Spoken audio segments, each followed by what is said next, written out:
Happy Monday! This week, Kenmore Alliance has asked me, a glamorous mystery guest, to host the Women's Devotional. I'm kidding. It's just me, Elizabeth Coburn, and I am neither glamorous nor mysterious. But a mask lets me pretend to be someone I am not. Of course, this mask is important and good. I wear it willingly to show love to vulnerable neighbors and family members, to respect essential workers, and to support doctors and nurses who have sacrificed so much for us these past 4 months. But wearing this mask during the COVID-19 crisis has made me think hard about other kinds of masks we wear all the time. These are not so good, and in fact, they are downright deadly because they separate us from God. Let me explain. In the beginning, God and humans dwelt together in perfect intimacy. Imagine, humans talked with God face to face as they strolled together through the garden in the cool of the evening.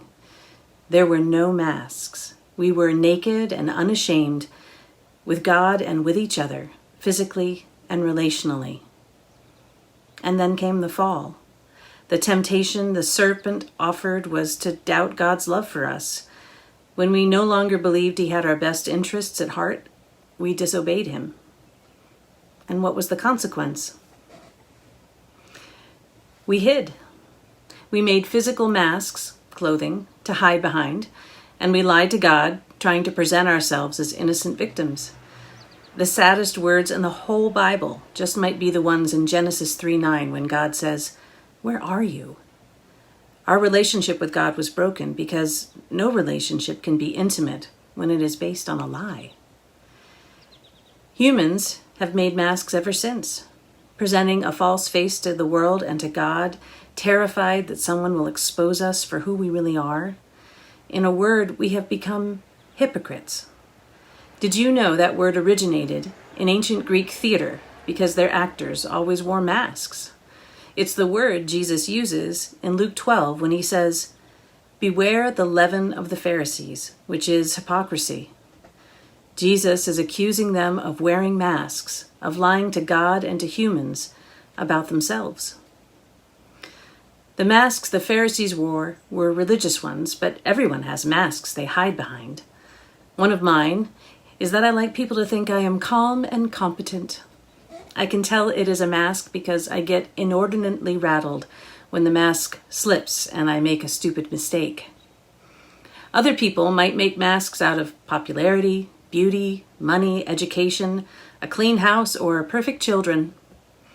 Masks can be anything we use to disguise, even from ourselves, the truth about who we are.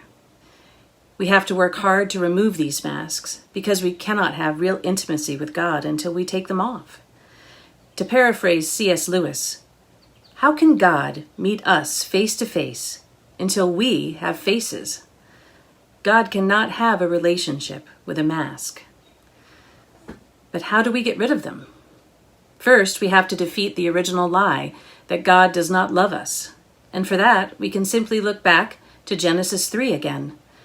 Have you ever wondered why history did not just end there? Why he didn't just annihilate us and start over?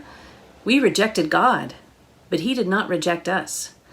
Romans 5:8 says, "But God demonstrates his own love for us in this, while we were still sinners, Christ died for us." Second, we have to remember that our masks are completely idiotic. God sees us already. Have you ever seen a very small child play hide and seek by putting their hands over their own eyes because they think that stops other people from seeing them? That is what our masks are like. Jesus reminds us of this in Luke 12 when he says, "There is nothing concealed that will not be disclosed, or hidden that will not be made known.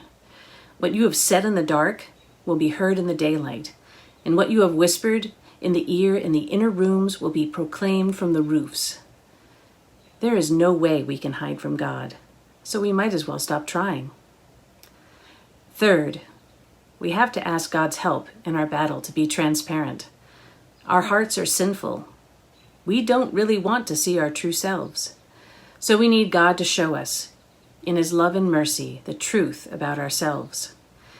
It will be painful at times, but we don't have to be afraid, because we know that no matter how broken we might be, we are still made in God's image, and He loves us. There can be no better scripture to use in this work than Psalm 139. I recommend the whole psalm, but the ending sums it up well. Search me, O God, and know my heart. Try me and know my thoughts. See if there be any wicked way in me, and lead me in the way everlasting. I look forward to a time when we can take off these masks and see each other face to face. But while we have to wear them, let's use them as a reminder to work at stripping away the far more damaging masks we wear to hide from God. Let's set our hearts on a time when all masks will be stripped away. As 1 Corinthians 13:12 says, "Now we see but a poor reflection as in a mirror. Then we shall see face to face. Now I know in part, then I shall know fully, even as I am fully known." Have a wonderful week.